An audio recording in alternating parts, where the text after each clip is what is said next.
Welcome to the Video CPA. It's good to be with you.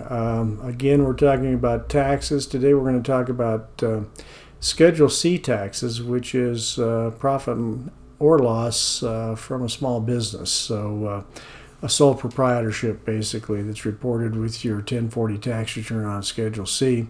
So let's get with it. Again, you'll notice that on the first two slides we have our disclaimers. So this is the affiliate action disclaimer. Then we've got the educational disclaimer. So let's look at the Schedule C income. We're going to talk about both income and expenses in this video, and we're going to do it fairly quickly. I am preparing a more in-depth lesson in the Video CPA's Targeted Tax Training if you want to go out and take a course, but not quite done yet. Anyway, profit or loss from business, and so we're talking about profit in this segment. So you can see here that you've got gross receipts, which are your regular profits. So any, the IRS defines income as any income from any source any source that it may come from. And so in business income, any income that you make from operating that business is going to be business income. All right. Now there are different types of income that don't fit into that category. So for example, on a statutory employee, if somebody's got a statutory employee, that means they've got a W-2 that's got the statutory employee box checked. In that case, they don't report their income on Form W-2 because there's withholding taxes and Social Security on it. But they do report their expenses on W-2, on Form W-2. So statutory employee is a little bit different. If you got bartering income, it's going to go in here. Things like rental income certainly should not be in here unless it's just a rental business. And installment sale income, inventory is not allowed to be sold on installment sales. So you're not going to see that type of income in here generally. So normally it's going to be normal routine income from the sales of products or sales of services, that type of thing. And then if you've got returns and allowances, you'll have a return and allowance line down there. Okay, and you'll see as part of the income, you've also got cost of goods sold. So if you're selling inventory, you've got cost of goods sold on there where you actually have to put your beginning inventory in and then put how much you've purchased depending on whether you're on a periodic or a perpetual inventory system, and subtract out your ending inventory and any other expenses that might be in there that are part of the product that you're selling. Okay, so income is pretty straightforward, but let's see if there's some other things that I can mention here. Like I said, trader business income, bartering income, both income that's reported on a 1099 miscellaneous goes in here, and income that's not reported on a 1099 miscellaneous. You got to report it all, whether it's reported on a 1099 miscellaneous or not. So if you got tax software, you can actually put each one of your 1099s in your tax software and enter it in, and then just take the difference and put that in your general income line, and it adds up pretty nicely. And then we talked about statutory employees a little bit. So let's go ahead and look at the next slide. Income from rental activities, I mentioned. Income from installment sales, normally not in there. All right, so the income is fairly straightforward for a business. If if you're in an accounting business and you're making money from preparing tax returns and preparing accounting documents and auditing, that's just ordinary income that's going to go on that business income line. If you're in a plumbing business and you're going out selling selling water heaters, for example, and installing water heaters, you'll have the installation part of it on the income line, and then the sales part of it's probably going to be in the cost of goods sold line when you sell that water heater. So a little bit different in that type of business, but it's all going to go up there, and it's all fairly straightforward. So let's look at the expenses, okay? So if you look at Schedule C, you've got quite a few expenses here, and actually there's quite a few other expenses that may have to be put on your other expense line on line 27A. But so advertising, we'll talk about car and truck expenses in a little bit more detail, commissions and fees, contract labor, depletion, depreciation, those type of things. I don't see employee benefit programs a lot on Schedule C's on sole proprietorships. There are maybe a few, but you don't see that very often. Insurance certainly is a major part of business expenses. If you got a mortgage on your building or something, that would go in there. Legal and professional fees from accountants and lawyers.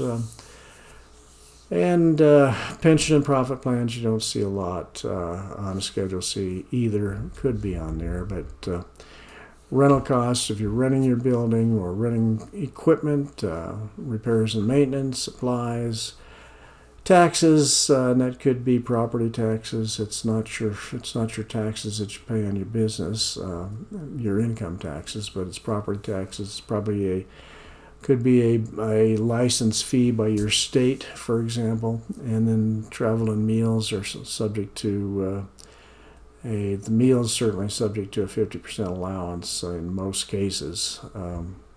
So then utilities, that type of stuff, and then down at the bottom you've got your home office where it refers to your home office form that you have to fill out, 8829. But let's look at some of these in more detail because they cause more problems than others. And so the general rule here is if you're pursuing a trade or business and you're incurring these expenses on a trade or business, they're deductible. All right. If there's no business income purpose, if there's no business purpose involved, well, then they're not deductible. So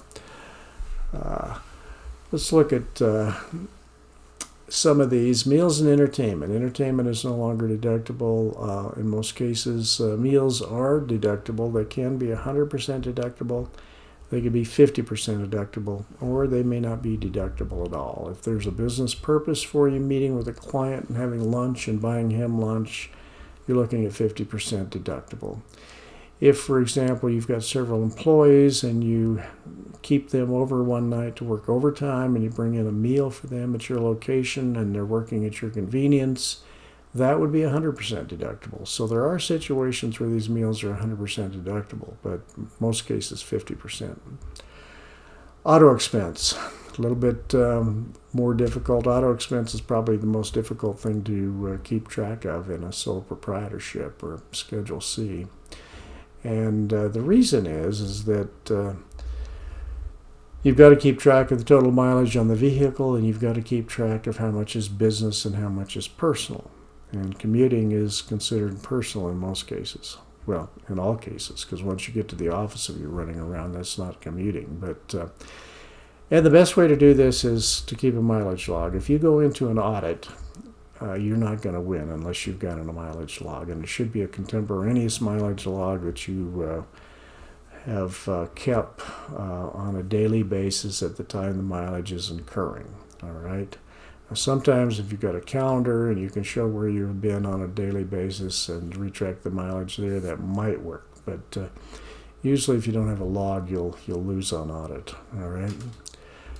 Vehicle expenses are deductible to the extent that they're used in business. What we used to do is send out what we called a auto sheet to our clients, and before the end of the year, and we would have them tell us if they were using a vehicle in business, how much was, what the total mileage was, how much business miles they used on the car, and how many personal miles they used on the car. And if the car was owned by them, well, then the business would reimburse them before the end of the year, preferably, for any business miles that they used on their personal vehicle. And if it was the other way around, where the business owned the vehicle, well, they would reimburse the business then for any personal miles that they had used on that business vehicle. And that was a good way to do it. I mean, and it cleared those things up, so you got it in before the end of the year. So you might consider that with your tax preparer, or maybe you are the tax preparer and you might consider that with your clients. But let's look at travel expenses. I mentioned that travel expenses, many people think travel expenses are deductible if you're traveling around, for example, businesses, if you're running around you live in the Dallas-Fort Worth Metroplex, you're running around having meals because you're 20 miles from your home, that's not deductible, okay? Travel expenses have to be away from home overnight, and they've got to be for a business purpose. So on your travel expenses, they're only deductible under certain circumstances, and that is overnight and for a business purpose. Now, if you leave your office and you drive with your car or something, or you drive a vehicle to another person's office, and it may be in the Metroplex, that mileage is deductible. That's business mileage, but certainly not from your home to the office, okay? Telephone fees may be deductible. They may not be. The IRS has come out and said the first landline in your home is not deductible. So if you've got a landline in your home and an office in your home, that landline will not be deductible if that's your only line. Now, if you've got a landline plus a cell phone, well, then your cell phone's going to be deductible. Or if you've got a dedicated business phone to your office, that's, of course, deductible. If you've got a landline and a dedicated landline to your home, that business landline is going to be deductible, okay? The problem gets in is when you don't have a landline and you're only using your cell phone, well, then you've got to determine what your deductible part of that is. Is it 100% or is it something less, 50%? And even CPAs are having a problem with that because the IRS hasn't cleared that up very well. So let's look at some other exceptions. Larger purchases may not be immediately deductible. So if you're in an accounting business and you go out and buy a $5,000 computer, for example, you're going to have to capitalize or depreciate that computer, set it up as an asset on the balance sheet, and then depreciate it over time. Or if you buy a vehicle, that's not immediately deductible. Okay, so there are things. I mean, if you're running a lumber yard and you buy a very expensive saw or something like that, it may not be deductible. Okay, it may have to be depreciated.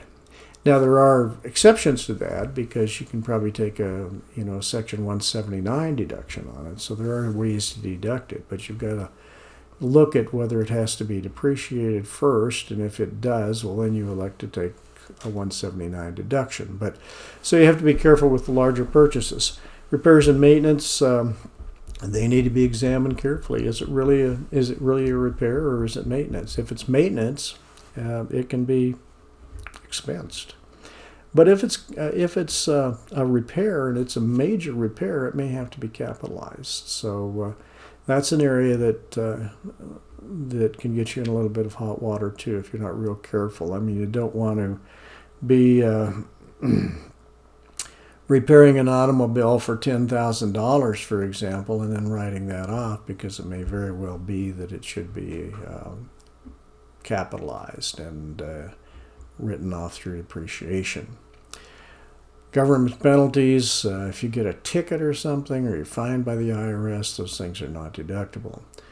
Business use of your home is only going to be partially deductible. So if you've got an office and you've got another office in your home, that office in the home, you're going to have to provide a business percentage to it. And we do have a video out there on the office in the home deduction, and you've got a simple method that the IRS has allowed, and then you've got the regular method. And Under the regular method, you have to keep track of your expenses for that office and the home. Under the simple method, it's much easier. So you might, if you're going to do that, you need to decide which one you want to do. All right. Can expenses in excess of revenue be deducted? Yeah, usually if it's a business situation. I mean, certainly if you've got a business situation, you can deduct expenses in excess of revenue, which means you've got a loss, okay? And you can deduct it against other income. If it's not a business situation, you're not going to be able to deduct anything. I mean, if you've got a hobby there, it's not going to be deductible. In fact, with hobby, the way the hobby rules are right now, even your expenses aren't deductible. It's just your income, you have to pay tax on it, but your expenses aren't deductible.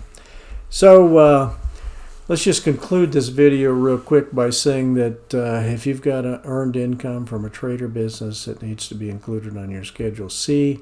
That Schedule C is actually part of the 1040 packet, and so when you do that Schedule C, you bring those numbers from Schedule C automatically appear, unless you're doing it by hand, on the front page of the 1040 as taxable income. All right. Now, expenses incurred while operating a trade or business, those are deductible. So it depends on, in the end, whether you've got a profit or a loss from that business. And if you've got a profit, it's going to go on the front page. Or if you've got a loss, if it's truly a business, it'll go on the front page of the 1040 and adjust how much your taxable income is. Now, if you've got income, that's not only taxed for federal tax purposes, but it's also taxed for self-employment purposes. And a lot of people don't understand self-employment, but if you've got income from self-employment, you're going to pay 15.3% on that income. So that adds up rather quickly. And I've had people that have come in at the end of the year and they've been self-employed. They just started their business and they've made $10,000. And they're shocked to know that they owe 15.3% in additional taxes for self-employment. And what self-employment basically represents is it's Social Security for a self-employed person. And it's 15.3% because you're paying in both halves.